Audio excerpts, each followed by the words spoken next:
Jovan Buha! Buha! Yo, I'm Jovan Buha, NBA reporter and analyst for Buha's Block, and welcome to another mailbag. It's been a minute since we've done one of these, but I posted on the Buha's Block Discord that I was going to be doing a mailbag, and you guys submitted a bunch of questions, so going to be splitting this into a two-part mailbag. If you want to take part in future Discord mailbags, be sure to join the Buha's Block Discord. The link is in the show notes. Without further ado, let's get into it. The first question is from a couple of people because they were along the same lines. First one from Jord Santiago. What roster need do you want to be surely addressed? And then second one from Bronny.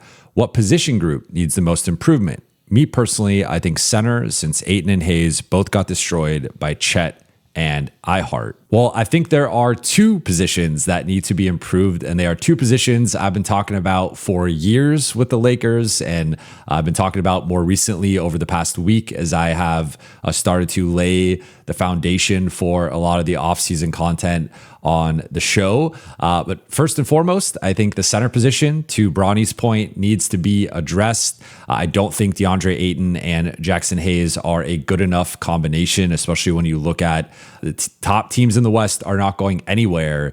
And with OKC, they have Isaiah Hartenstein and Chet Holmgren, who did thoroughly outplay DA and Jackson in this series. You have San Antonio with Victor Wembanyama, Denver with Nikola Jokic, Minnesota with Gobert and Reed, and then Houston with Şengün.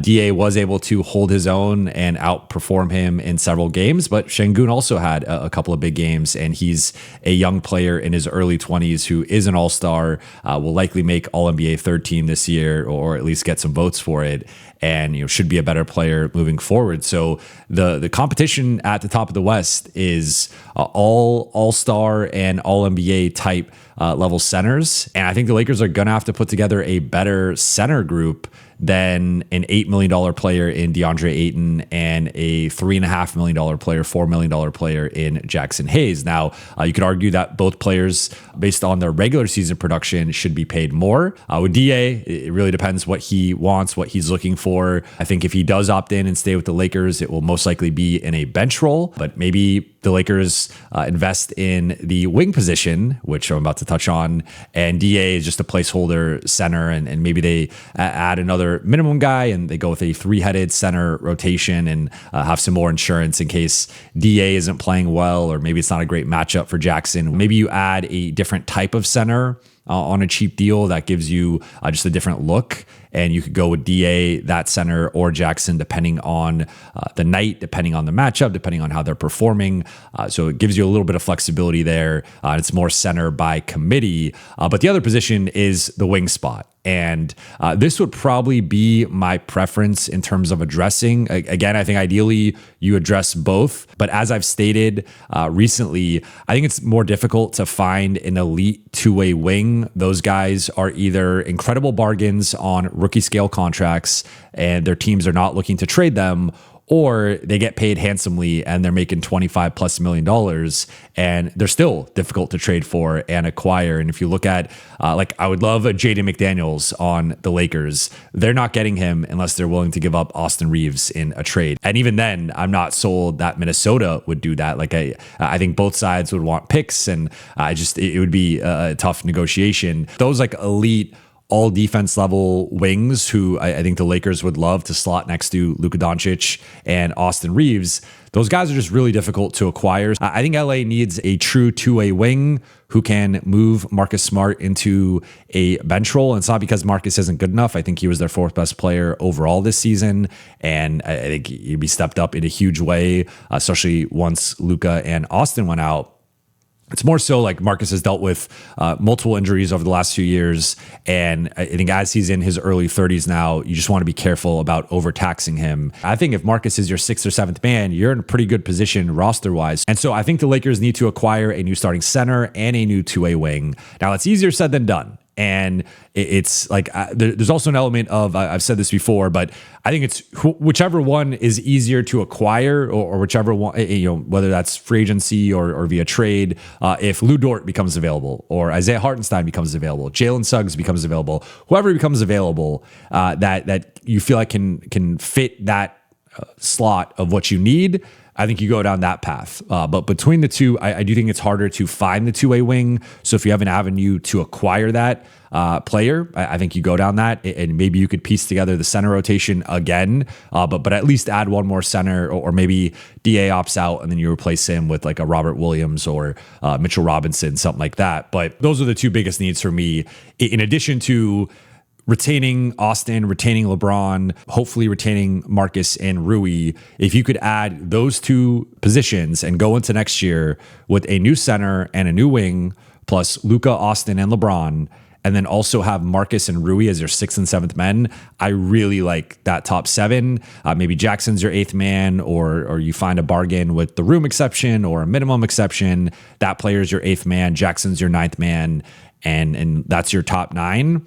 I really like that. And that might require getting off some salary with Vando or Jake LaRavia or Dalton Connect. And that will require attaching draft compensation. And then that also limits your ability to use that draft compensation in trades to acquire some players that could fit that starting role. So it's complicated and a difficult task for Rob Pelinka and the Lakers front office. But if you're just asking me straight up, like what I think the Lakers need, I think they need a starting level center and then a two-way wing who's a bit bigger than Marcus, younger, more athletic, ideally better than him defensively. But there's going to have to be some tough decisions made to truly address some of these concerns. But if we're talking ideal offseason, perfect offseason here, I think it's 2 new starters, slotting some starting level guys a little bit lower in the rotation, and finding guys who really complement Luka, Austin, and LeBron at the highest level. Next question from Maddie the Ace. This was submitted before Game 4. So he says, assuming LA gets swept or loses in 5, if you're going to overpay for an RFA, who is it and why? Additionally, if you could bring back one of Rui or Kennard, which do you pick? I'll start with the second part of this question first, because I think it's the easiest one to answer. I would pick Rui. I just think Rui is a better overall player. He is bigger. He is more athletic. He is better defensively. He's a better rebounder. And it allows, like we did see OKC and Houston target him off the dribble at times, but it's not an entry point into the defense the same way that Luke Kennard is. So I think he's much closer to being a league average defender than Luke Kennard is. I would put Luke Kennard as a bottom 10th percentile defender in the league, and I think we saw that at times in the playoffs. So when you factor in the size, the athleticism, the physicality, the defensive ability, and honestly, I think the offensive aggression, like if I had one thing to criticize Luke Kennard about would be after the first couple games of the Houston series, he was just far less aggressive. And of course, Houston schemed him, or tried to scheme him out with putting Amen Thompson on him, and OKC played him similarly. And there's still value in the gravity and just him being a shooting threat out there. He still had a couple nice shooting performances after those first couple of games, but I don't think he quite gave you the level of production you wanted or frankly needed, and he was a major defensive liability. So I think between the two, I would heavily lean Rui. Now the exception here, Rui making 20 plus million versus Luke Kennard making 8 million. I might prefer Luke at that point, but in a vacuum, if you're just saying who's the better player, who would I rather have, it's easily Rui. I think that will be reflected in their free agent value and their market this summer. I think it'll be reflected in the contracts they get. As for the first part of this question, which RFA would I want to overpay and why? I think 2 guys stand out above the rest of the pack. It's Walker Kessler and Peyton Watson. And we just talked about the Lakers need a center upgrade and they need a starting wing upgrade, and either one of these guys would check that box. In the case of Walker Kessler, I compare him to Rudy Gobert light. If you look at his numbers compared to DeAndre Ayton, for example, he's a better rebounder. He is a similar level finisher around the basket and even within 3 to 10 feet. Like he's got hook shots and floaters and is not the mid-range shooter. Like I would say DA's got a clear advantage as that short roll catch it, pocket pass, drain that like 10 to 15 foot jumper. Walker Kessler doesn't quite have that, but within 10 feet, he's similar level of finisher to Ayton, but he's a bit bigger. I think he's got better hands. He is actually a better lob threat. And if you look at his dunks, he's consistently been 120 plus dunks in his first 3 seasons of his career. Last year, he got injured with the shoulder stuff. Also, Utah was tanking, so they had no incentive to have him play through it or return. So he had season-ending shoulder injury, which maybe drives his price down a little bit. But if I'm going to overpay for a player in the offseason, I think Walker Kessler is a perfect fit. He can be a defensive system unto himself and would allow LA to play, I think, some more drop coverage. Like, you're not going to be switching with him, but I think he can play a high drop. He can play a low drop and would give LA a true rim protector, because I think that was one of the things that flew under the radar. The Lakers were one of the worst rim protecting teams in the league this season. They were a bottom 3 team in terms of rim field goal percentage allowed, and that would be much different with Walker Kessler. And don't just look at the block numbers, but actually watch the film on him and also look at the rim field goal percentage allowed. He is a much better rim protector than DeAndre Ayton. He would check a lot of the boxes, and I'd be willing to go up to about $35 million annually, average annual value for Walker Kessler. I wouldn't want to pay that. I'd prefer it to be around 30 million or 32, somewhere in the low 30s. But if we're talking like absolute max I would pay him, I would go up to 35 million, and that would be something I'm aggressive with. The other guy is Peyton Watson, who really popped this year in Denver as a shot creator, also really improved as a 3-point shooter, and was able to scale up his volume and increase his 3-point percentage, which those two things often don't go hand in hand necessarily. So you look at him, he's a multi-positional defender. He actually guards down pretty well, but can guard like size guys. So I think he can play the 3 or the 4. Now, in terms of knocks, like, there's been some injury stuff with him, including the hamstring injury that he dealt with that kept him out of the end of the season. I think the rebounding isn't quite where you want it. It's above average, but he's not an elite rebounder. He's not a great rebounder, but his defensive versatility and his athleticism, his ability to get out transition, his ability to be a play finisher, whether that's as a cutter, a spot up guy, or even ISOs and running pick and roll. Like, I think Peyton Watson is a Swiss Army knife who could do a little bit of everything. With Watson, I would say probably high 20s to 30-ish million. I think the absolute most I'd pay him is 32 million, but I'd prefer to keep that closer to 28, 30 and see if that's enough to pry him from Denver. So those would be my 2 guys.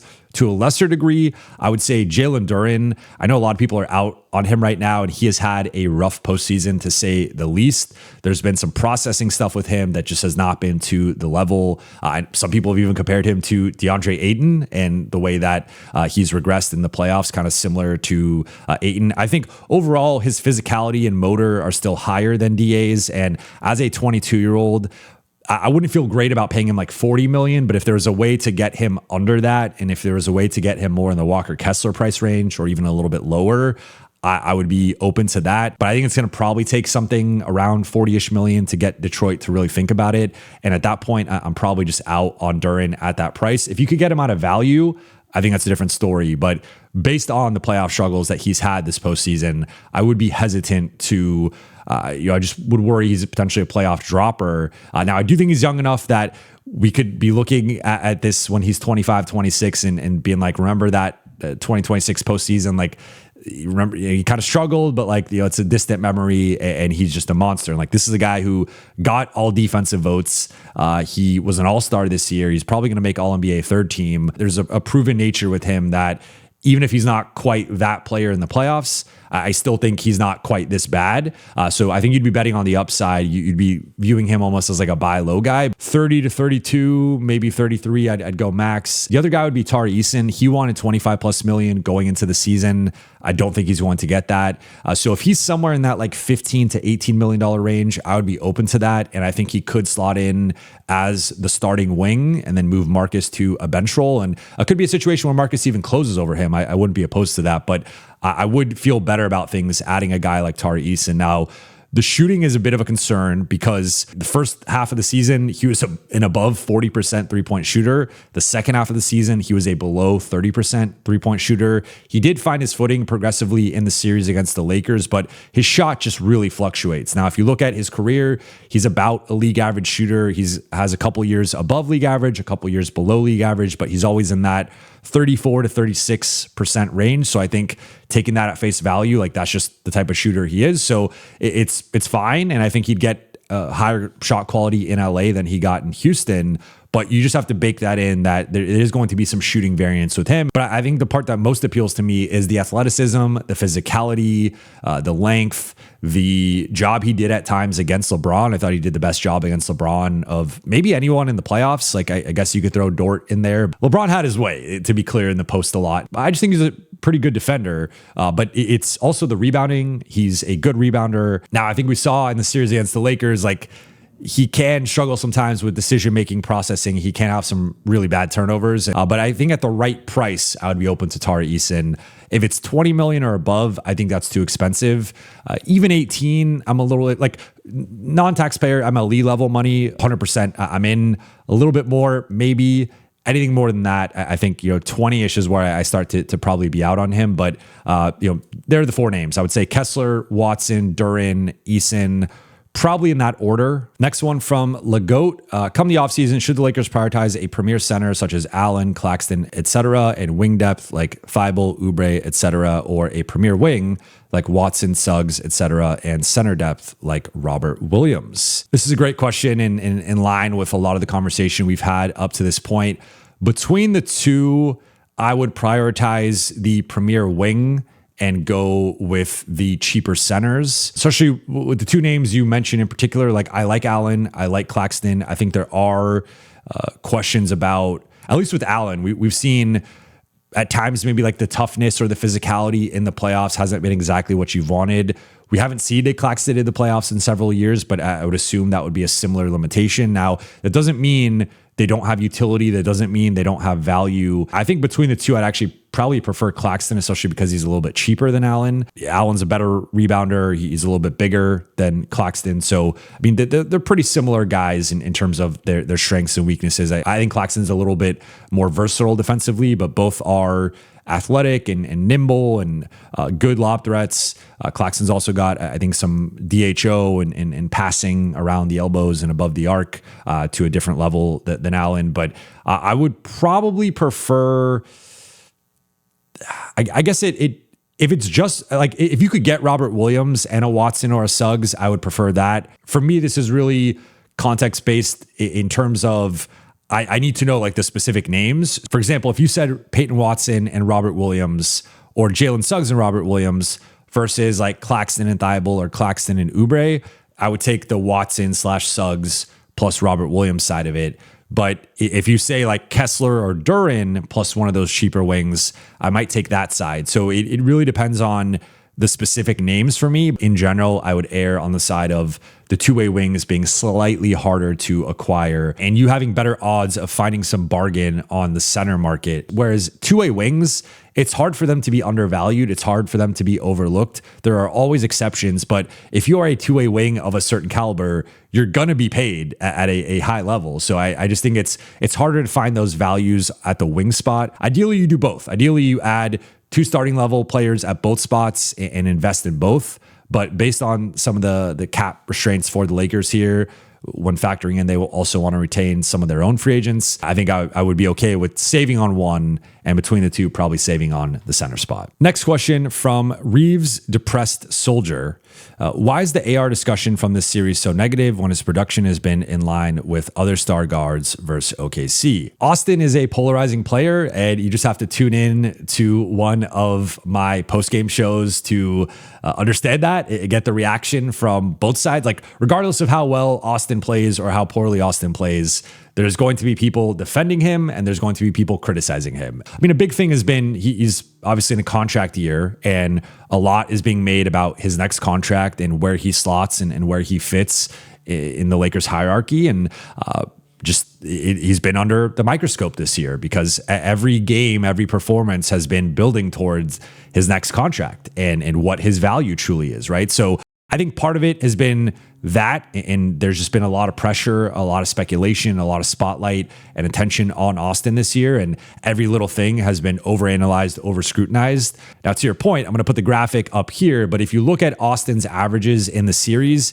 he was in line with several guys who are on max contracts or all-star level guards, and it's not to say that he's better than any of these guys or that he's on the level of all these guys, but it is to show that OKC is the toughest matchup in the NBA for backcourt players, and Austin held his own in a way that several other guys that are making far more money than him and will still be making far more money than him after his next contract did not perform. And Austin did it as the number one ball handler against OKC and the number 2 usage guy against OKC. And so he was in a role that he will not be in against OKC in the future when Luka's back. Like, Luka will be the number 1 ball handler against them. Austin will be the number 2. And from a usage percentage, if LA still has LeBron, or they add Giannis, or they add another star, then I think Austin will be the number 3 in usage. And so we saw Austin in a role that he will not necessarily be in against OKC in the future.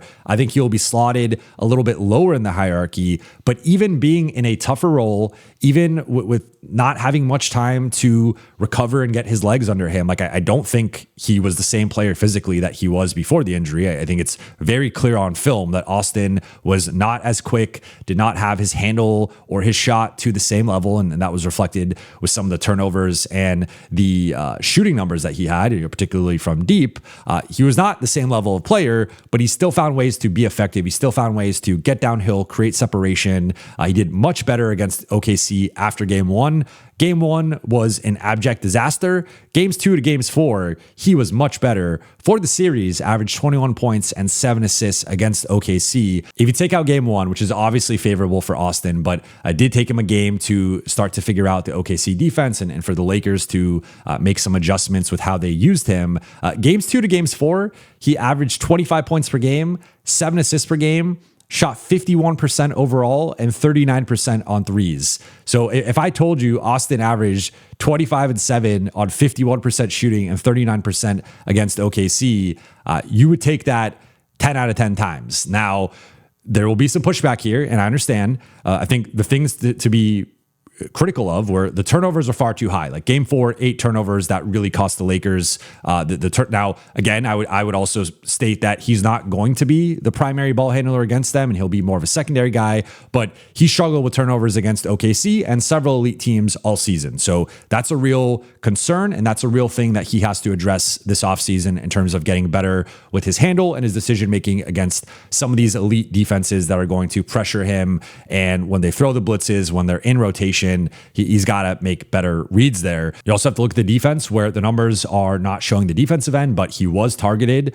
in both series by Houston and OKC on the defensive end, and that's an area that he needs to get back to being the defender he was his first couple of years in the league. And I think you saw, I think the biggest area, in my opinion, where he looked not right was his lateral quickness defensively. He's never been a lockdown defender, but one of Austin's defensive strengths, or at least the areas he's been able to hold his own in, is with his quickness, right? If you're looking at what would be a physical advantage for him defensively, he is pretty quick for his size and for his position. So he has had playoff series and games where one of his best things, I think, is chasing guys around screens and mirroring their footwork and just sticking with guys, because that's where he can leverage that speed. That was not the same level in the playoffs. So I think if he can get right, and that's about to touch on that, then I think you'll see a better defensive performance from that perspective. But obviously, he can be attacked off the dribble. AJ Mitchell cooked him.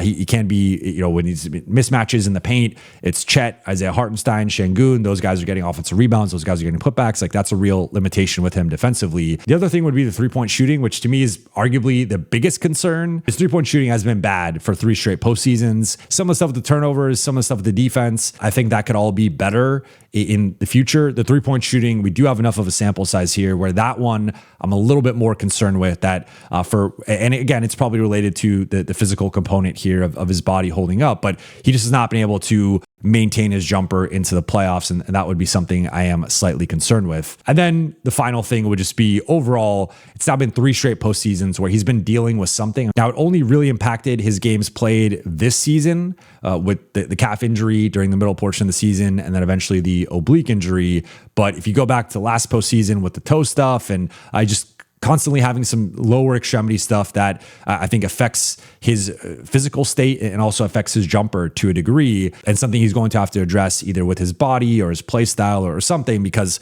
I think he does need to hold up better physically deeper into the season. But Austin's production was in line with a lot of these guys. Several of these guys were also targeted defensively in their respective series. So I think the Austin stuff in the playoffs has been overblown.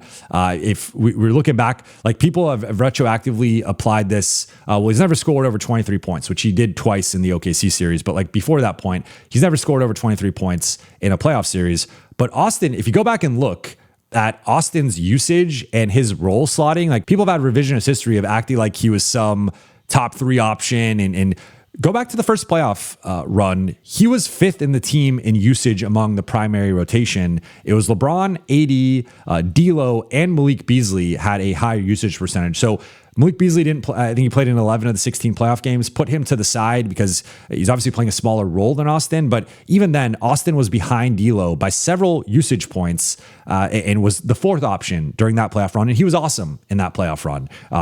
Definitely, like I think all 3 series, he was awesome. The Memphis series was his arrival, his coming out party. The Golden State series, I think he had a little bit of a dip there. But overall, I would say like half the series, he was at least good and up to par. And then the Denver series, he was easily their 3rd best player. Same thing in 2024. Yet in 2024, he was also 4th on the team in usage and was playing fewer minutes than D'Lo. D'Lo averaged multiple minutes more per game than him, and D'Lo was once again ahead of Austin. Now, it was like a 1% usage gap, but point being is Austin, like how many 4th options are scoring 23 points or more in a playoff game? You might have a random performance where you do that, but Austin, through his first 2 playoff runs, was the number 4 option. D'Lo averaged more shot attempts than Austin. D'Lo had a higher usage than Austin. And in 2024, D'Lo played more than Austin in that Denver series, which is inexplicable because Austin was better than him on both sides of the ball. Now, 2025,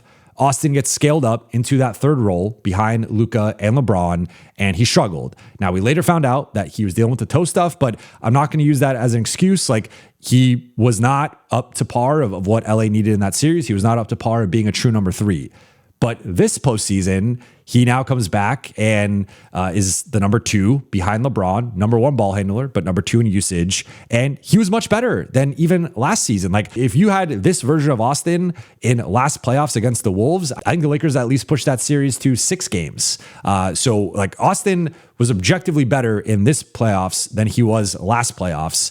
And he did so coming off of an injury, clearly not being physically right, and doing it against a better defense in part. 4 of the 6 games he played in were against OKC, much better defense than Minnesota last year. So I think Austin showed that, can he be a number 2 on a championship team? At this point, I don't think we have 100% clarity, but I would say no. I think he should be the number 3 on a championship team or slotted number 3 in the offensive hierarchy, pecking order, whatever. But some of the narratives with the playoff stuff, I think has just been completely overblown. I think there's been a lot of revisionist history on what his role used to be. Can he be better taking care of the ball? Can he be better defensively? Can he be better as a shooter?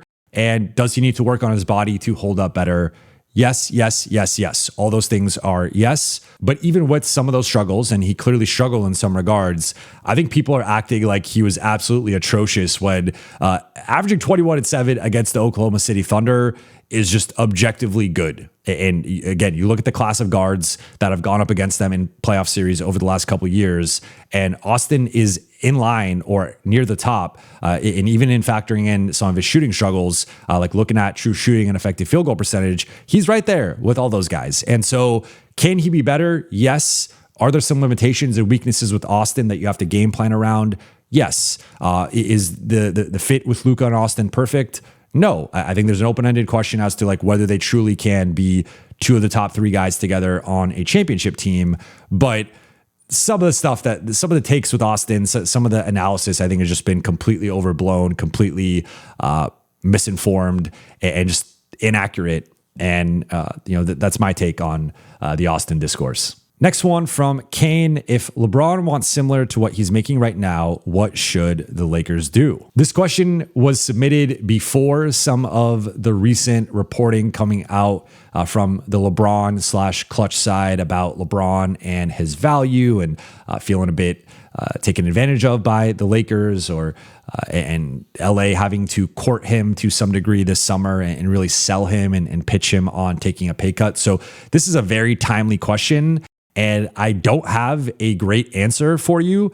I think if you are looking at LeBron's playoff performance and LeBron's performance as a number one option, you can really make the case that he is still in that 40, 45, maybe even $50 million price range.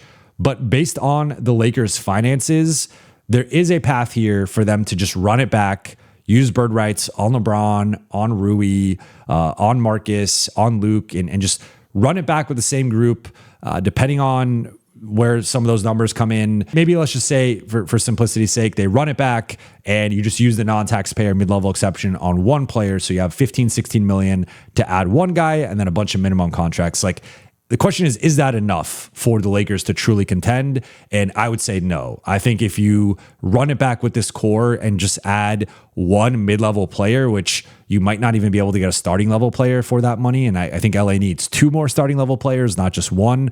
But let's just say they get lucky and someone takes a discount or something. They use that.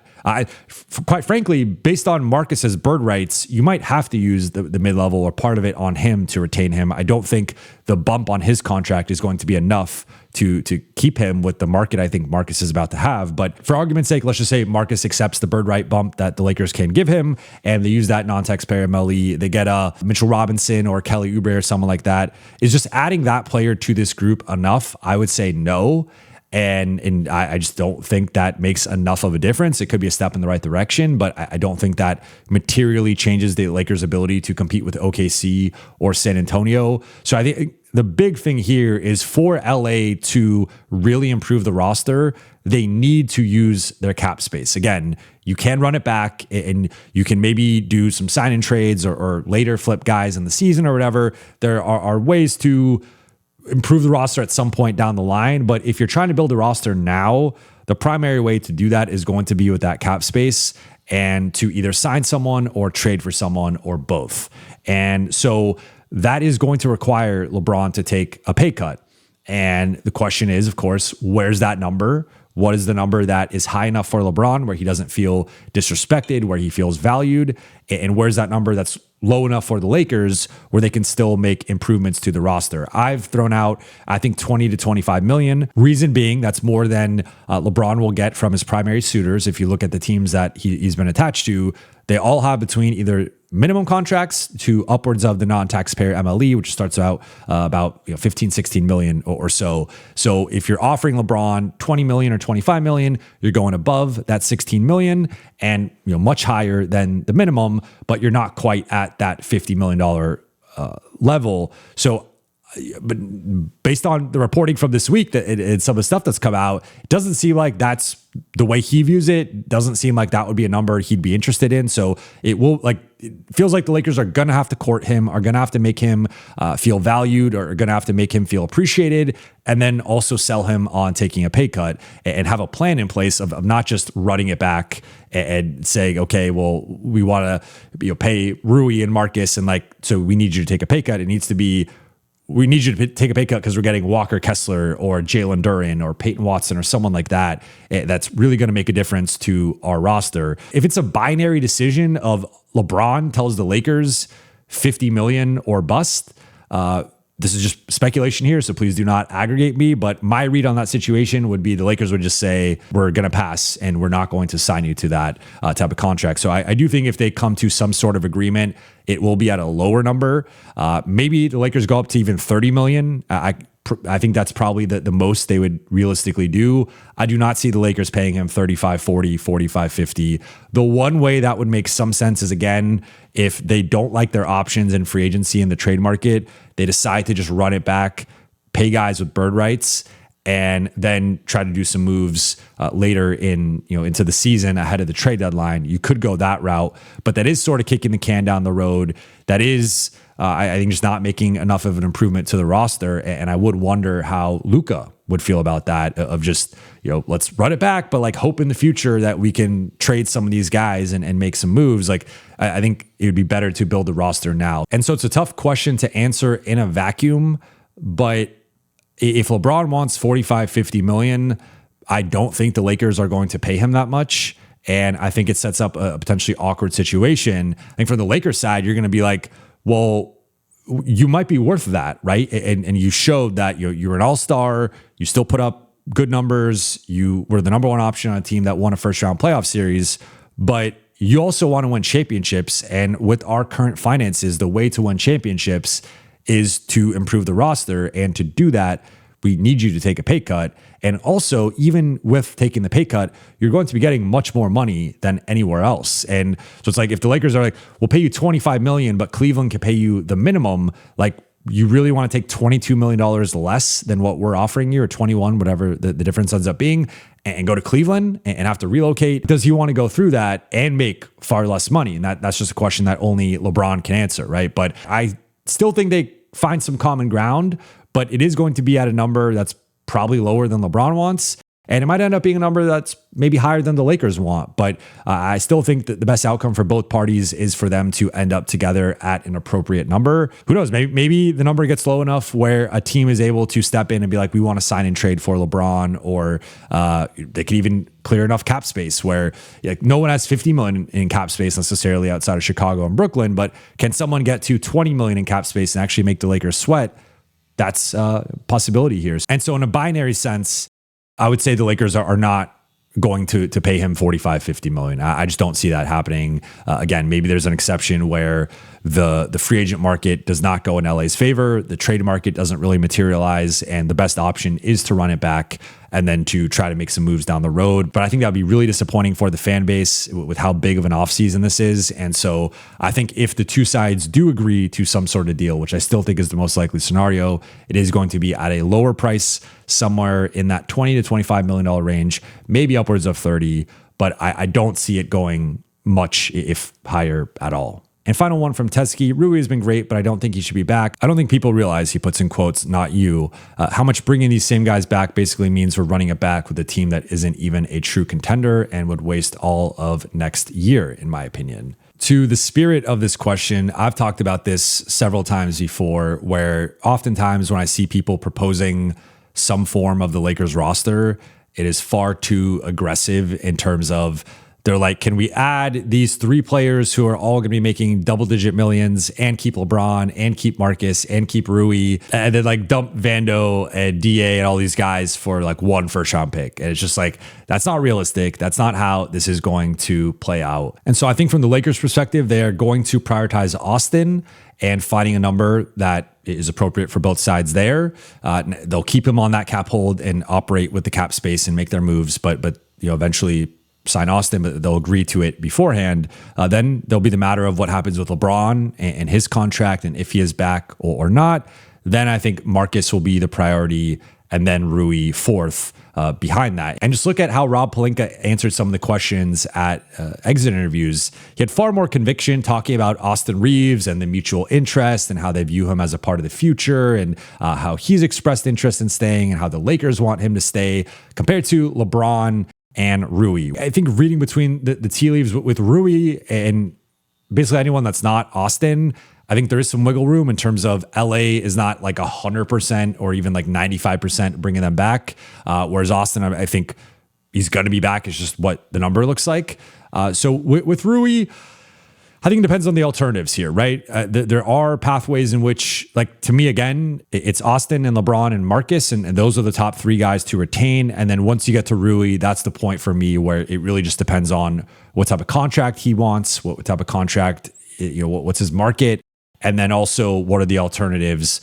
Because at the Rui point in retaining guys is where I think it becomes, okay, well, like, would you rather have Rui or would you rather have Tari Eason? Or would you rather have Rui or would you rather make the contract offer for Kessler or Dort? Like, he might come at the expense of the big splash in free agency or via trade. Whereas the other, like Austin is separate because he's not even a part of the cap space conversation. LeBron is part of the cap space conversation and will determine how much cap space the Lakers have. Either he resigns for a lower number and they have X amount, or he leaves and they have the maximum amount. Then Marcus, depending on if he takes the room exception or like some slice of the cap space, that also plays a role in all of this. And then if the Lakers can clear some additional money, also plays a role in all of this. But their ability to add another player of impact, and ideally another player above the non-taxpayer MLE range, which would be them outbidding other suitors, probably starts with whether they keep Rui or not, because I've made this point before. If you keep Rui, Marcus, and LeBron, like you can use bird rights with all those guys and technically go above the cap, though it gets a little tricky with Marcus.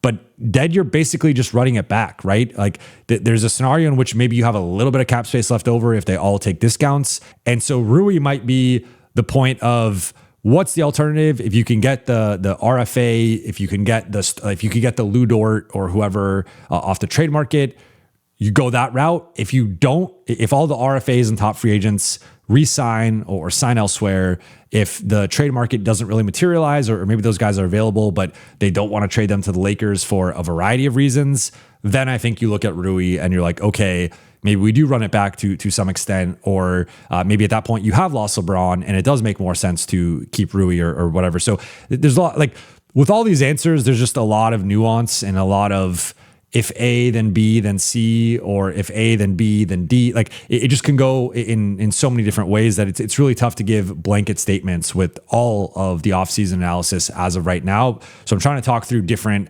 scenarios, different hypotheticals, in different ways it could just all play out. But with Rui, I think he's at a point in the offseason pecking order where it could be picking between Rui or making a splashier addition.